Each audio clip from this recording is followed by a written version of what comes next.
Hello, it's Ian here from Caravan Centre. This video is going to show you how to operate the Swift Command touchscreen control panel. So this front page is basically giving us some information. So this is just telling us that the internal temperature of the van is 16 degrees, the external temperature is 13 degrees, and the humidity is 69%. This also gives us the date, the time, we're plugged into mains, and the leisure battery is charging. If you weren't plugged into mains here, the little lightning bolt wouldn't be shown, and it will give you the true condition of your leisure battery. These are all your icons for how to operate the van. So this is your water pump. When it's illuminated, it's on, and that's drawing the water in from the barrel outside. If you're on the water line using the main Truma inlet water line system, there's no requirement to use the pump. This one here is your awning light, so that's the ones outside, and you can turn them on and off there like that. This is your lighting, so this you can split the van from the front and the rear. So this is the front of the van, you can turn it on and off like this, and this is the rear of the van, you can turn it on and off like that. This refers to the mood lighting around the top here. You can also dim these ones, so you can turn them down just like this, and you can turn them back up again like that. Press this little home button to take you back to the home page. This is your power functions. So this is just telling us what we're using on the 12-volt system. So currently we're not using very much on the leisure battery, and it's currently being charged, which is giving us this 13.4 volt. If you are running off-grid, then obviously this will give you up to a 12-volt system. We're currently inside and plugged into mains, so the solar panel isn't doing anything. The solar panel will only work when you are outside and you're not connected to mains. Please be aware through the winter, if you have got not very good weather, the solar panel will not be doing very much. So it is worthwhile, if you can, plugging in the van for 2 or 3 days just to help the battery get a good charge, or take the battery out and trickle charge it at home, but be aware that you wouldn't want to leave it out of the van for too long. The solar panel will either be on or off as required. Also on that note, the solar panel does not charge the leisure battery, it only maintains the battery. So you do need the charger and plugged into mains to be able to charge the battery. This one over here is for your vehicle. So we can see when you're towing the condition of your tow vehicle's battery. The reason for that is if you're only doing a short trip and your vehicle battery is weak, then it will feed itself first before flicking over to feed the caravan. So just be aware of that. If you press this little triangle just here, this will take you through to the mains. So this is telling us what we're currently using on mains. So this is for your fridge, your heating, and any sockets that you've got plugged in, and the battery charger. On the other side here, you can set a limit to how much the van will let you use. So if you arrive to site, so most sites in the UK are 16 amp, some are 10, and I've been to 1 or 2 in France which were 6. So what you can do is you can limit this by pressing this plus button just here. So let's just say, for example, we're on a 16 amp site. You just go up to select 16, and the van will only let you use up to 16 amp.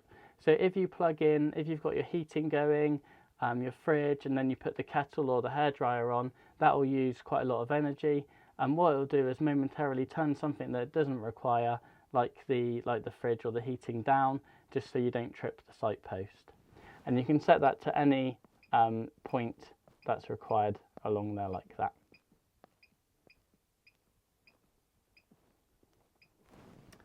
The next one, back to your home, and the next one on here is your water.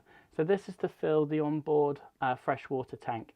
So this is if you're using the top feature on the inlets outside, and then what you do is you press fill, and it'll literally start pumping the water in and will be filling the freshwater tank. That's the one under the front seat. This will fill in 25% increments, so it's not going to go up 1, 2, 3. You'll see it go 25, quarter full, half full, 3/4 full. You'd stop it by pressing the button there. You've got a level alert, So when it gets down below 25%, it will warn you that you're running low in the tank. This will also give you a frost alert. So if you have left water on, it will beep just to let you know that it's cold, so it doesn't freeze the pipes. You can turn that on and off just there. And you can have a fill beep. This will just mark when you're getting to 25-50%. So the next one is your heating. Manual means that you're using this control panel. That's the Aldi control panel. The timer means you're using this Swift Command control panel. To operate this one, you've got your electric, which is 1 kilowatt, 2 kilowatts, or 3 kilowatts, or off. Or if you're off grid, you can have your gas like this. You have also got an override, which means you can use the app. You've also got your timers. So timer is in here, and you can program this one.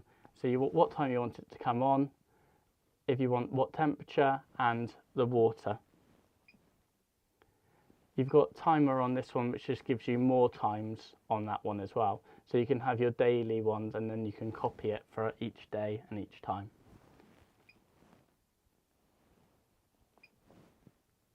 The next one is your settings. So this is your time, your date, your day. You can also brighten or darken the screen, which is on this one here. And then you've got your timeout. So this is basically how long the screen will turn on after you finish using it. So you can have 5 minutes, 10 minutes, 30 seconds, a minute, 5 minutes. If you wanted to use the Bluetooth to be able to operate the command panel, you'd pair it just here. And if you want to delete the pairing, you delete it there. There's also a beep function, which is this one. I personally like to have the beep on because there's no physical button. I just like to know that it's actually done what I've asked it to do. You've also got a night mode, which would mean that if you did press any of the buttons at night, it won't have the screen really bright and wake the people up in the front. Then the next one is your radio. So you've got your mode just up here. This will select through your FM or your DAB. So with the DAB, the top one, search through for the satellite that is available. And then the second one is for the stations that are available on that satellite. If you want to look for a different one, you scroll through again. And then you've got the stations that are available on that. The next one is your auxiliary. So that's the jack point that we pointed out earlier on.